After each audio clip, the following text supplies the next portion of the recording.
Senior analyst with IT Group who focuses on mobile payments, mobile commerce, e-commerce, commercial card issuing, and merchant acquiring. I would argue that that's a lot to have a focus, but it's a broad spectrum. He serves as a frequent resource for the press. He's often quoted in American Banker and other online or print media, as well as the major media outlets. Rick brings to the IT Group more than 15 years of experience in the payments and financial services industry, having served a stint at both TSYS and American Express. So with that, I'll hand it to Rick to talk us through moving forward. Thank you.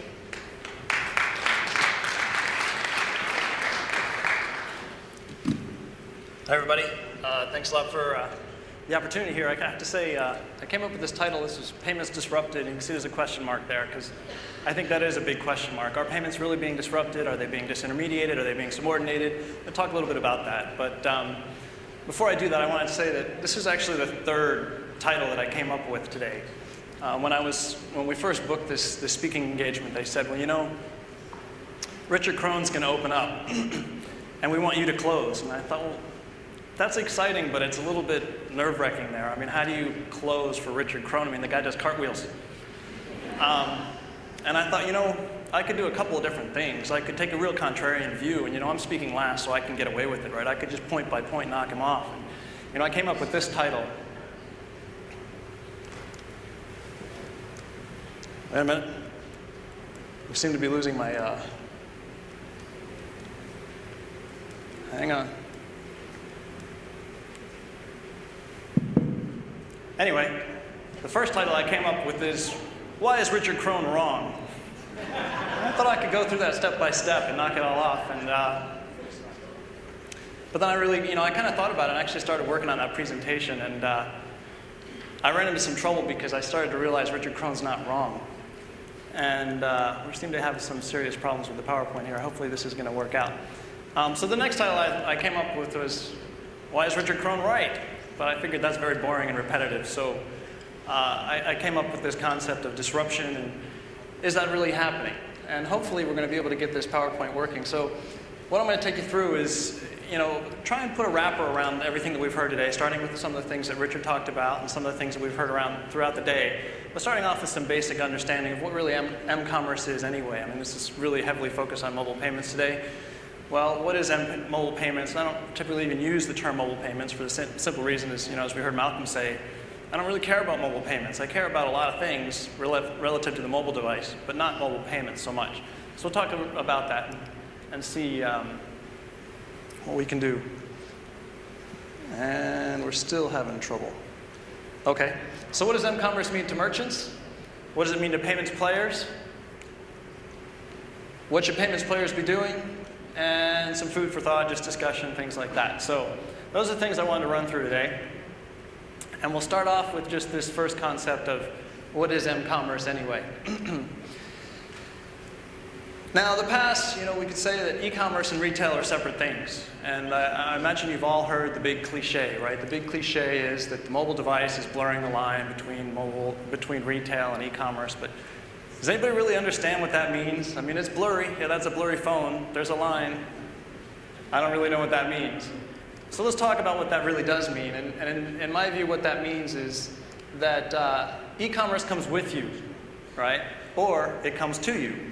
That's really what it means to me, right? So you're out there in a retail environment, you can bring your phone with you. You can shop, you can do a little e-commerce experience in store, or the merchant can bring e-commerce to you. So let's talk about that for a little bit and understand what that really means. And to really figure out what that means, at least in my view, the best way to do it is to look at a single e-commerce company and hold them up as an example and say, okay, if e-commerce is going to come to you in the retail environment, what does that mean? And I've chosen Amazon here as the company to look at just very briefly. We'll talk about what they do, what their business model is all about. and what that really means if that business model comes out into retail, and what that means, and how that would look. So let's talk about Amazon. I mean, we all know that Amazon's a large retailer, but they actually reached a point where they were selling services to other retailers, and they realized that monetarily speaking, they could do as well or better, enabling other merchants or retailers or sellers, as the case may be, to sell on their site than they would make if they just sold the stuff themselves. They realized I can sell tools and make more money than selling stuff and let other people sell stuff, right? So they have this full value chain, across the whole way. It's from marketing to fulfillment. So they provide a whole suite of services. If you can read that, it starts with reach customers. This is actually right from their website. They also have platforms. They also process payments. They fulfill orders. They provide customer service. So that whole thing, everything in there. So you can kind of look at it from a reach customer's perspective, and they have this website, they call it the online marketplace, and anybody can go on there and sell, right? If you have anything you want, anything that you own, whatever it is, you've got a bicycle in your garage you want to get rid of, you're an artist, or whatever it is, you can sell your stuff on Amazon. It's hard for me to see. There's also what you can see that's the Kindle marketplace as well. So if you're an author, you can sell your stuff through Amazon as well, and they provide a platform for doing that. As we talk about platforms, they have this whole suite of Amazon, they call them Amazon Web Services. These are the platforms that are for small businesses, large businesses, anybody in between. So you can come to Amazon and get whatever technology you need to sell your stuff online. And I also look at the Kindle as a platform as well, and we'll talk a little bit about that in some of the other companies. But it's a platform that they created and that they sell so that authors and content providers, digital content providers, now have a platform on which they can sell their stuff. And the marketplace, as well as there's a Kindle marketplace, so to speak, as well as the overall Amazon marketplace. So they provide you this overall platform. They process payments through this thing they call Amazon Payments, right? And they also fulfill orders and perform customer service. If you sell your stuff on Amazon, you don't even have to store it in your garage. You can ship it to them, and they will ship it out for you when it gets purchased. And they will qualify that for the Amazon free shipping and do all those sort of things. And obviously when they do that, they provide all the customer service. You don't have to have a call center, you don't have to have anything, right? So what's the really bottom line for this my view of what the bottom line is for this business model is if you're an entrepreneur and you have a product, no matter what product it is, all you really have to do is bring the product. And Amazon, for a slice of the revenue, will do absolutely anything else for you. All you need is the product. If you're an author, great. Upload your book, we'll sell it on the Kindle. If you're an artist, great. Ship us your stuff, and we'll do everything else for you, right? The customers, we'll bring you the customers, we'll bring you the technology, we'll process the payment, and we'll fulfill all, we'll provide you all the fulfillment capabilities that are necessary, right? So it's a full end-to-end, business model, and it's really the most proven and effective business model in e-commerce. And I say that very readily, saying, Amazon's got the largest share of e-commerce in the market today, at least in the US market. eBay's right around number 2. They basically have the same business model, right? It's the same approach.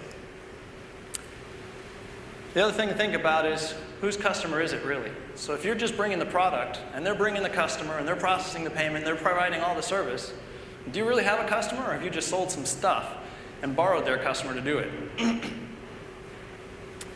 So, again, Amazon provides services across the seller's value chain for marketing fulfillment, and they aren't the only one that does this, right? eBay does the same thing. They have this whole suite of services, the online marketplace, they have the platforms that they provide, they process the payments, and GSI Commerce is a company that they purchased that does a lot of the fulfillment capabilities. They'll store your stuff and ship it for you and deliver it and all those sort of fun things. Another company that does the same thing, Google. Google, I've got a question marked down there under fulfill orders because that's one of the things that they've been rumored that they're going to buy or invest in a company that does fulfillment. They haven't yet. I would certainly argue that they do that in the electronic goods space through the Android platform. If you're a developer and you develop some stuff, you can upload it into the Android marketplace, or I guess they call it Google Play now, and they'll obviously fulfill that, and that's a platform that they provide to those developers. So, this business model you can see repeating itself over and over and over again. Apple with iTunes, it's not obviously their entire business model, but they certainly do it with iTunes, right? They provide the platform on which you can sell all your digital stuff, whether it's, music if you're a musician, or if it's apps, whatever it may be. They provide the marketplace in which you can sell it. and they provide the payment processing, and they provide all the fulfillment services in terms of the downloads and all that stuff. So they do everything. It's the same business model we're seeing over and over and over and over again in e-commerce. Now, when all these e-commerce companies look at mobile, what do they see? They see a huge business opportunity because they're operating right now in this e-commerce space, which is in the neighborhood of $223 billion in total annual business volume in the US, right? And they see, okay, now my business model through the mobile device can step out into retail. Retail's a $4 trillion market in the US. That's a 20 times multiple. So if an e-commerce company looks at this and says, if I can take my business model and use the mobile device to free me of e-commerce and take it out into retail, the opportunity is 20-fold, right? So if we want to look at that, just look at Google and eBay. I know we've seen some numbers as what's the market potential of Google. My number is a little bit different from the ones that we saw earlier today. But again, I'm talking about just gross potential. What if we were just to say, what's the max opportunity? So let's look at Google first. Right now, they're in the US, they're doing around $20 billion in an e-commerce, again, they're an e-commerce business today, in an e-commerce market that's about $220 billion. So that's about 10 cents for every dollar of online transaction volume. So if they were able to do something, if they were able to monetize this advertising model in the retail world, they could double their business volume. So right now, in e-commerce, they're doing 10 cents for every dollar sold. If they could get down to, 5/100ths of a cent for every dollar sold in retail, that's double their current revenue. Double. If you want to look at it from a gross potential standpoint, their $21 billion could be, again, if they got to 10 cents for every dollar sold in retail, $420 billion. So regardless of whether you believe the $100 billion number, the $200 billion number, or $400 billion number, it doesn't really matter. What does matter is you're talking about companies that are making tens of billions at the most, moving to hundreds of billions. Huge market opportunity for these companies. eBay, something very similar. Currently revenue in the neighborhood of $7 billion in the US, which comes to, what is that? Call it 3 cents per dollar in online sales. They can double revenue with 0.02 of a cent per dollar in retail sales if they were able to do that. Or if you wanted to look at their gross market potential, $7 to $120 billion, right? So, what does this really mean? Well, another part of it actually is the cloud is such a critical component of this because the cloud is the only way that you can extend this online business model out into retail. It needs to be delivered via the mobile device, via PCs. You need to start from the cloud and deliver it out there. So it looks something like this. You've got reach customers, mobile device. Extend the reach of your marketing services through the mobile device out to consumers. Provide these platforms. Again, you can provide all these platforms, enable these merchants to utilize those platforms in a whole variety. Again, extend it out from the cloud to the mobile device, and process payments in the form of some sort of a cloud-based digital wallet. All right. Key point here, mobile payments are not about mobile payments. M-commerce is a marketing, technology, and customer engagement opportunity that needs payments as part of their fulfillment services.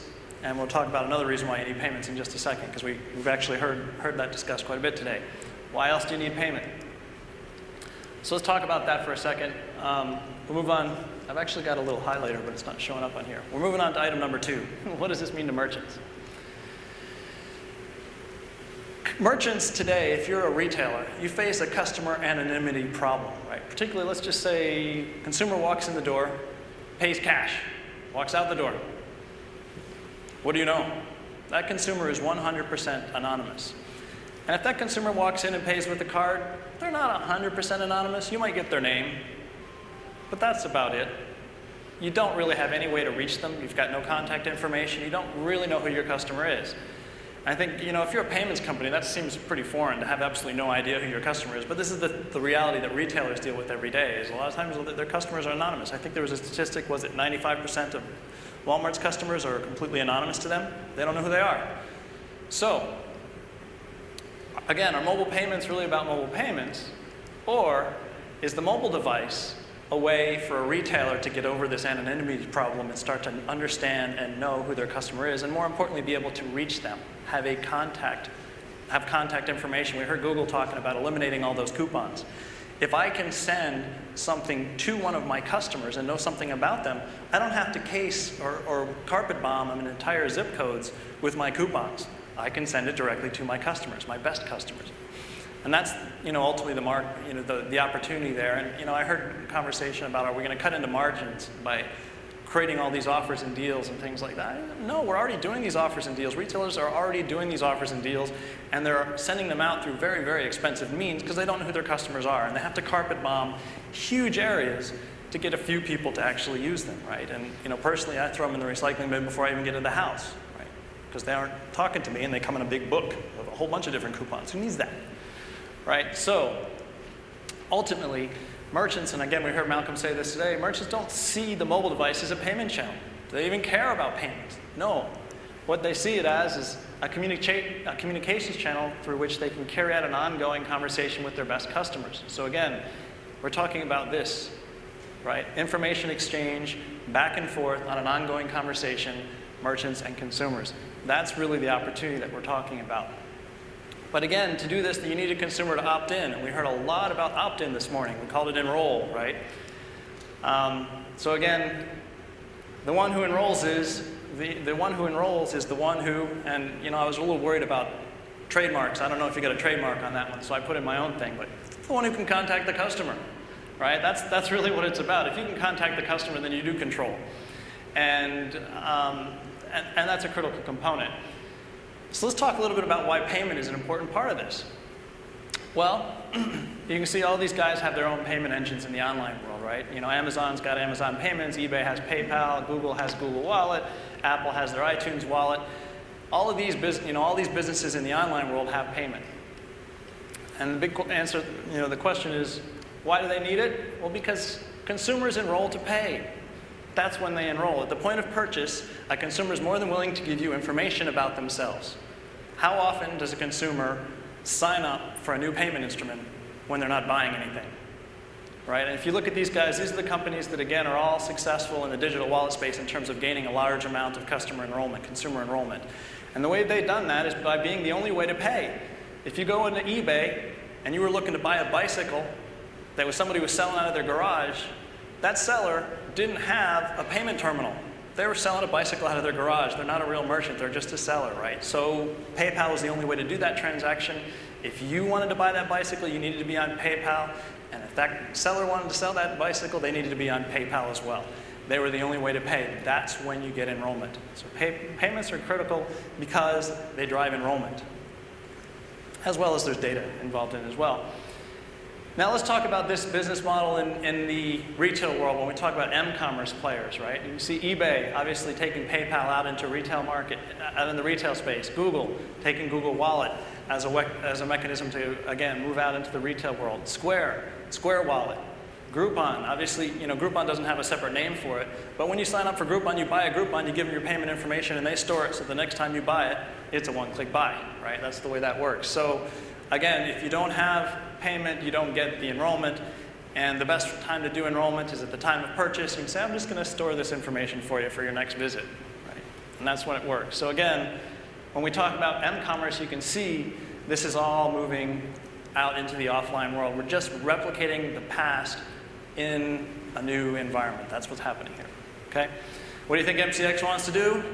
Of course they want to enroll their consumers at the time of purchase and keep them coming back. And this will be an environment, obviously it's a bunch of retailers getting together to do that, and in so doing they're going to make this a multi-retailer solution. So it's not an enrollment in an individual retailer, it's an enrollment in multiple retailers at the same time, which is good for the consumer, potentially good for the retailer as well. Okay? What does this mean to payments players? Let me check on how I'm doing on time here. All right. From a payments player standpoint, is it under here? Is that where I'm supposed to be clicking? We need to think about what payment technology does.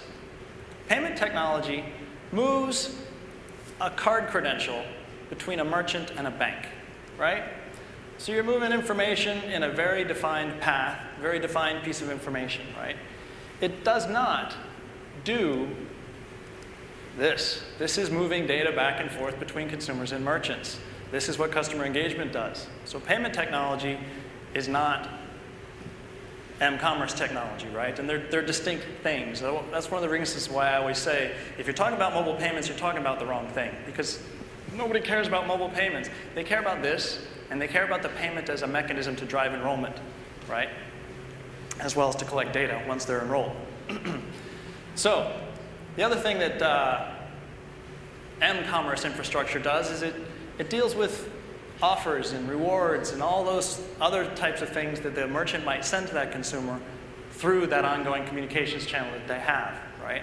So again, what you're talking about, and this is a typical case, right? This example, you can see this information flowing through all sorts of different environments. This is a case, and that's actually a real route that you would use. In that particular case, the merchant used their point-of-sale technology to push an offer out to one of these marketplaces. In this case, it was eBay. And then eBay pushed it to a consumer via the mobile device. Then that consumer redeemed it at the merchant, which sent a redemption request out, or a validation of that redemption request out to eBay, which brought it back to the merchant with a valid response.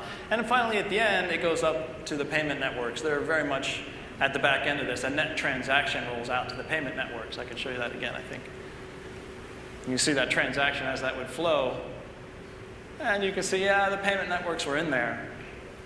But in reality, the payment networks don't even have to be there because this is all up in the cloud. And from the cloud, you can turn on any sort of new solution, right? So, you know, again, as the payer of the bills, the merchant really needs to be the center of all this. The merchant needs to be able to push the offers out. They need to be able to redeem the offers. They need to deal with all those communications that are going back and forth. They need to be the central hub if this is going to work at all. So merchant technology becomes prime real estate. The point of sale becomes prime real estate for merchants. Payment processing is a small branch in this value chain. As you can see, payment processing was just a small bit as we jumped up through the processors and the payment networks out to the financial institutions. And the cloud infrastructure opens up new options. We talked a lot about, you know, today we heard a lot of people talking about new payment options and trying to drive new competition, and that's what we had a huge lawsuit about in terms of the interchange lawsuits, trying to create more competition in the marketplace. And by moving everything up to the cloud, what you're doing is you're separating the payment vehicle from the fulfillment component. And what I mean by that is today, if you pull a card out of your pocket, that determines the payment path, right? But if you pull a wallet out of your pocket, all it does is take things up to the cloud, and from the cloud, that payment path can be determined. And from there, you can do a lot of transaction steering, and you can enable new payment vehicles. And as you can see on this diagram, I've got a bank direct connected to this. You know, that could be the ACH rails, it could be private label rails, it could be decoupled debit, it could be any number of different rails that could be written out to those financial institutions, which in the card-based world are hidden behind the payment networks, right? So it creates new opportunities for, call it disintermediation, call it whatever you like, disruption. So that's a critical piece. Now let's talk about the payment networks. The payment networks have highly distributed technology, right? They're dependent on all sorts of different parties. This is stuff that was put into place 30 years ago before we had the cloud and before we had the internet, right? So they had a whole network of individual partners to give them global coverage. And they all have these technology solutions that are deployed locally, right? Which creates all these different hubs, right? These nodes, I guess is probably a better word. So that all their card volume passes through nodes, right? So a card is handed off through any number of different processors or parties in that particular transaction before it actually arrives at the financial institution where it's provided. Which means distributed technology is not going to very easily adapt to enabling new merchant-to-customer, merchant-to-consumer communications. This is defined and embedded as one thing and one thing only. This is merchant-to-bank data exchange through a whole slew of partners. They're not going to be able to just suddenly become something new, right? And that creates a big opportunity for new entrants in the marketplace. When we talk about disruption, we talk about new entrants coming in, being able to do new things. You know, they're looking at this infrastructure and they're saying, I can do better than this, right? All I got to do is pop up some sort of a cloud solution that sits in the front, and I can hook into merchants on one side and consumers on the other and just do everything right from the cloud, and I can just bypass all of this stuff, or I can use it on the back end if I need it, right? And so you've got these new providers that are out there doing just that. They're building up their own, well, I've been calling them kind of payment network 2.0, but it's really more than a payment network. This is a commerce network that has payment in the background, right? And what you end up seeing now is that the payment networks also are jumping into the game. So they've all got their own new solution, right? They've got Visa's got their Visa POS solutions and their V.me, which combined would make this whole thing here, right? MasterCard's got their wallet solution, as well as they've been working with a company called Linkable Networks, which would give them their merchant side integrations. Discover's obviously engaged, MCX is there. So, you know, everybody's in a big scramble to try and build this new payment network 2.0 and get it up and running quickly and start to gain some sort of a critical mass. And the thing that's, to me, most important here, and if you take nothing else out of this couple of minutes that we have to speak here, recognize that there is a consumer relationship and a merchant relationship on both ends of this. And what that really means to me, the most important thing to me, is that all mobile payment solutions or m-commerce solutions that are available in the market today are closed loop, right? And that's a critical piece. There's no such thing as an open loop mobile payments network. It doesn't exist today. I don't see it existing anytime soon, which really changes the overall competitive dynamic when you talk about how payments work today and how payments can be disrupted. As ultimately I look at it and I say, well, mobile's not happening in the existing payment networks. I don't see that happening. Card-based payments aren't going away anytime soon. I'm not saying that Visa and MasterCard are going to suddenly disappear. What I'm saying is mobile infrastructure from a merchant or m-commerce perspective is going to happen alongside card-based networks, right? You're going to have new infrastructure coming up, and those are the solution providers, and frankly, that's a wide open field. I mean, it could be Visa, it could be MasterCard that win in this, although I don't necessarily think that they're in the best position, particularly considering that merchants are really actively seeking to disintermediate them as rapidly as possible, not looking to do a lot more business with them. But there's opportunities here. This is the first time in a long time where you could look at it and say new payment networks are probably as likely to succeed as the legacy payment networks, which is a pretty interesting thing to say. Not necessarily been the dynamic in the industry for a long time. Key points, m-commerce enablement requires both consumer and merchant enrollment, and therefore payment network 2.0 is closed loop. Right, so key things there. So let's talk about NFC for a second here. You still think NFC is the answer for mobile payments? You know, I've heard that. This is the other cliche that you hear all the time, right? If we don't have NFC terminals, we won't have mobile payments, and we won't have NFC terminals until we have consumers that adopt. But NFC, you know, at least in the model that we've seen NFC deployed and the way we've attempted to deploy NFC in the past is, you know, you've got this contactless card, and what you're going to try and do is you're going to lift that chip off the card, and you're going to put it in a phone so that the phone can pretend to be a card, right? They call that card emulation, right? So now this phone is going to take that, you know, MasterCard credential, and they're going to use this NFC technology, in this case it's a MasterCard technology, and put it into the terminal. So it just looks like a normal payment, and the terminal doesn't really even know if it's a card or if it's a phone. But this, again, completely misses the point, right? This is just talking about the payment piece. And what we've already said is the payment piece is just a small piece. And frankly, this is not solving the customer anonymity problem at all, right? From a merchant perspective, you look at this and say, I get no new data. All I get is the same card information I've always gotten. Who cares? Does this help me at all? In addition, this is information, it's still a 16-digit card number that I have to secure. So I have PCI expenses, I have all that other sort of stuff. Why in the world, if you're paying with a computer, would you sell me a reusable number? Send me a one-time use token, I don't have to secure it. So again, you know, I don't buy into this value, this concept of NFC. Not to say that NFC won't be part of the solution, but NFC is not the solution. There's many other things that need to happen. You know, don't assume that if we have 100% NFC terminals, we're going to have mobile payments. That's not going to happen. Many other things need to happen, you know, fall in place first. And in my view, a big chunk of it is payment network 2.0 needs to proliferate before you're really going to get any meaningful penetration of mobile payments. So how does all this factor into payments disintermediation? Well, you can talk about large merchants and providers and what they're trying to do. You know, large merchants trying to enroll these customers on their own. Right? And this is what we heard Richard talk about. They should be doing. Absolutely, they should be doing. They're not going to get 100% of their customers. Not every customer wants to carry an app for every merchant that they shop in, but they're going to get some of them. And that's priority number one, right? Intentionally disintermediate payment networks to reduce expenses. Again, I'm not saying intentionally disintermediate banks. Banks have the money. You still need to go to the banks to get to the money, but they don't want the payment networks in there if they can avoid it, right? And we heard that a lot today. How do we get ACH going? How do we do this, that, and the other thing? Because this interchange thing is just killing me. I don't like it. Shift payment processing to the cloud to reduce the scope of PCI compliance, right? and as well as you can enhance your solutions and obviously this cloud-based infrastructure. We've already talked about how important that is. You know, these m-commerce players have a slightly different agenda, a lot of the same roles or same goals, but you know, obviously goal number one, enroll consumers in their own digital wallet solution. And you know, I would argue that the value propositions that these guys bring to the table are far stronger in the small merchant space. Again, as we talked about, small merchants can't necessarily go out and invest in creating their own apps and creating this great revolving brand. And a lot of these, you know, a lot of the value propositions that these guys really bring to the table are again for the micro merchant, the seller that's really just trying to sell arts and crafts or whatever it might be. So, you know, these guys are really trying to be the ultimate service provider, again, the end-to-end service provider for those types of merchants.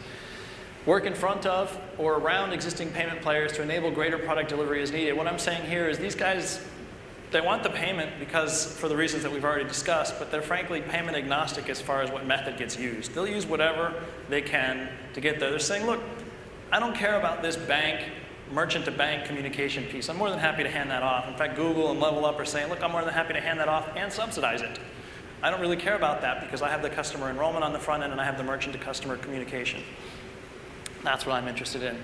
So we'll do whatever we need to do to make the payment part work. And again, shift the data exchanges to the cloud because that's where their product delivery comes from. We already talked about that. So again, we're talking about the cloud, the cloud, the cloud. We're talking about disintermediate the payment networks or use them as you need to, step on them, whatever you got to do to get it done. And then obviously these technology players, they're just saying, look, I want to make money on the technology side. I don't really care how it happens. So we're going to turn on and, you know, again, you look at, say, Verifone as an example. Verifone sees this as an opportunity to be an enabler. So they don't really have any allegiance to Visa or MasterCard or Amex or Discover. They're saying, well, I'll turn on everything.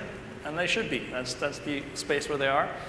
And so therefore you have a whole variety of players that are actually going out there saying, I'll do whatever I need to do to enable this infrastructure at a large scale. How am I doing on time? Yeah. So I have until 5:30 or no? Including Q&A. Okay. Key points. M-commerce matters to payments players because issuers and acquirers already have customer enrollment. But if they don't extend these enrollments to include m-commerce, then m-commerce players will do it for them. We heard our Google guy say that today. Hey, look, you guys should be helping us with this. If you don't, we've got distribution channels of our own. And again, we talked about, you know, if you look at Apple just as an example, every iPhone, iPad, iPod customer has an iTunes account because it's the only way you can download the first app, right? Google can do the same thing with every Android customer, right? So those are powerful distribution channels. Those are powerful, compelling reasons to force consumers, literally force them to sign up because you can't download a single app if you don't do it. So if you really think that as a bank you can step back and say, I'm not going to participate in this particular solution, I'm sorry, but these guys are going to sign your customers up anyway. So I think that's a key piece there. So that kind of leads me into number four here. What should payments players be doing? And in my view, when you look at it from an issuer and an acquiring perspective, you have to assume that consumers will enroll whether their bank participates or not, or their merchant participates or not. It's one of those things that these guys have distribution channels. You can say, I don't want to be disintermediated. I don't want to play with them because I don't want to be cut out of the game, or I don't want to share my data. They're going to get it anyway, right? Their distribution channels and their share of mind is different from yours. You've got consumers on the banking side, yes, but you have banking relationships with them. You don't have search relationships with them. You don't have shopping relationships with them. So the question of it is not should you participate, but how should you participate, in my view. Take advantage of the opportunity to enhance consumer and merchant relationships. You have strong consumer and merchant relationships, and this is a growing opportunity that's happening around you. Don't fear it, embrace it. Follow the Starbucks example. Make your customer relationship the center of the customer's m-commerce universe. Play the enablement role with m-commerce players and merchants. And again, that gives you an opportunity to do some things like monetizing your data, monetize your customer acquisition channels, and use your customer interactions to ensure top-of-wallet status. If you sign them up, you can at least have a prayer of keeping your payment instrument at the top of wallet, as opposed to if you let them sign up, how are they going to steer it? What are they going to do? If you sign your customer up for PayPal, you can get your card in there. If PayPal signs your customer up for PayPal, you know they're going to fund it through ACH, right? That's what they're going to try and do. So be the one who enrolls. If you don't, someone else will. And again, this is just sort of if you can create this experience for your customers, right? If you can do this, then you can be the center of that universe. At the very least, they may go to somebody else when they're shopping, but they're going to do that anyway. When they log into their mobile banking app, when they log into their online banking app, when they come into the branch, if they can see you as the enabler, as a payments player, then I think you're winning the game. And that's about it. I think I have some just food for thought, some discussion here. A couple things. Primary targets for disintermediation are payment networks, not banks. The banks have the money. The only reason to disintermediate anybody is because you're trying to save money, but you still need to get the money out of the checking accounts. So that's what that's all about. Everybody's doing this for economic reasons. It's not for anything else. Payment Network 2.0 is closed loop. If that's true, who can open up the m-commerce environment? This is, to me, critical when you think about it. If you look at it from a merchant perspective, merchant acquirers could potentially be the ones to enable this at the merchant level. Who else could? POS technology providers, potentially payment networks. Payment networks need POS technology providers and acquirers to play if they're going to do it, so you have the opportunity to do it in front of them, right? Is mobile payment ubiquity even possible? Again, if you assume everything's closed loop in the mobile payment space, how do you achieve ubiquity? I don't know. And what is the role that NFC plays? I think it does play a role, but I think it's a much smaller role than what everybody gives it credit for. And how can banking and acquiring relationships become the center of a customer's m-commerce experience? I think that's probably the billion-dollar question there at the end. So that's it. I guess I can take some questions if anybody has them.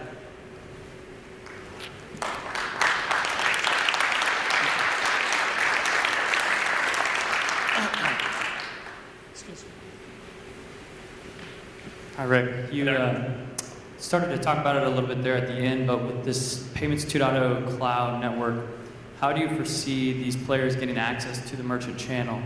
And you talked a little bit about through POS players, potentially through acquirers. Yeah. But what are ways that you're actively seeing them move, and what's your prediction on what will be the most successful? Yeah, I think that's the ultimate question, right? Is, as Richard said, acceptance comes first, right? You can go sign up consumers, and a lot of these guys already have a whole bunch of consumers signed up, but how do they get the merchants activated and turned on? And obviously you're seeing some progress there as, primarily in the micro merchant space where you can go out there and you don't really have technology that needs to be replaced. And you're seeing that move up market quite a bit, actually. You see Square turned on Starbucks. So you're starting to see some traction in the large merchant space. PayPal get turned on, Malcolm turned on PayPal at Home Depot as well. But ultimately, that to me is the biggest question that needs to be answered is who's actually going to be the merchant enabler? And there's a big scramble. It's a big competitive environment. There's some acquirers that are saying it's going to be me. Merchant Warehouse has done a lot in terms of building out an infrastructure to open up all of their merchants for basically free participation in any type of solution. POS technology providers, both from core POS, guys like ShopKeep that are here, are working very hard to do it. There's a variety of cloud-based POS solutions that can hook in very, very easily. And to me, payment networks are obviously trying to do it. So that's the big competitive, nobody knows who's going to own that. And obviously, if you start at the payment network level, they have more scalability, but less access to the merchant, right? Acquirers have more access to the merchant than you have POS providers. Have the most access to the merchant, but the least amount of scalability. So that to me is why when you look at mobile payments in a retail world, until that thing gets resolved, you're going to have a bunch of smaller sort of, again, closed loop solutions that are going to be able to pop up in a whole variety of different locations, but you're never going to see anything ubiquitous until that question gets answered. And to me, I look at acquirers and say, you have a pretty good opportunity to be the central hub for all of that. So, that's sort of the right mix of scalability because they can cut across POS solutions. At the same time, being in front of the payment network so we can say, hey, we're going to monetize this. We're not passing that data through to you. Right? So, anybody else? One over here. So you speak about Payments Network 2.0.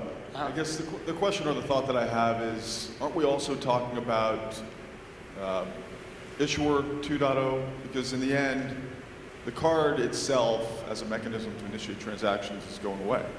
So that really sets the whole landscape on edge, because I don't need the cards that I have now. My phone becomes my card, which means that my phone provider, whether it's iTunes or Google or the next one, is really my issuer.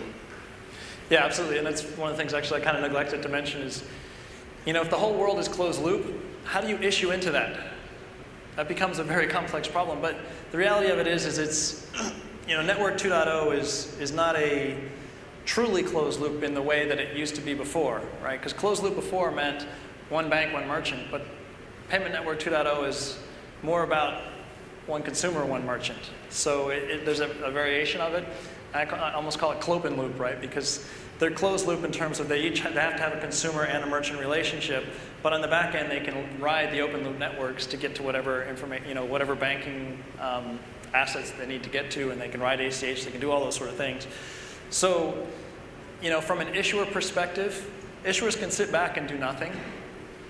And in reality, they'd still not necessarily get destroyed, right? I mean, they'd still be participating in some way, because consumers that are working with those banks would still be able to register their cards, as we're hearing today. We see with PayPal, we see with all those things. But the potential for disintermediation is very, very real. So I don't know that there's a real need to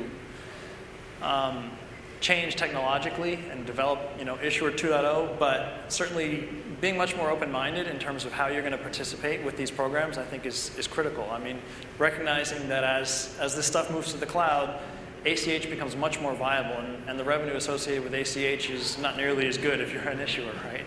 So how do you figure out how to participate directly with ACH and recognize that, frankly, you may need to start working with more than one payment network, or more than two payment networks, and starting to look at the payment network environment is far more competitive than it has in the past, and I would kind of look at it from that perspective. Did I answer that question well enough, I guess? Yeah. All right. Anybody else? All right. Well, thank you.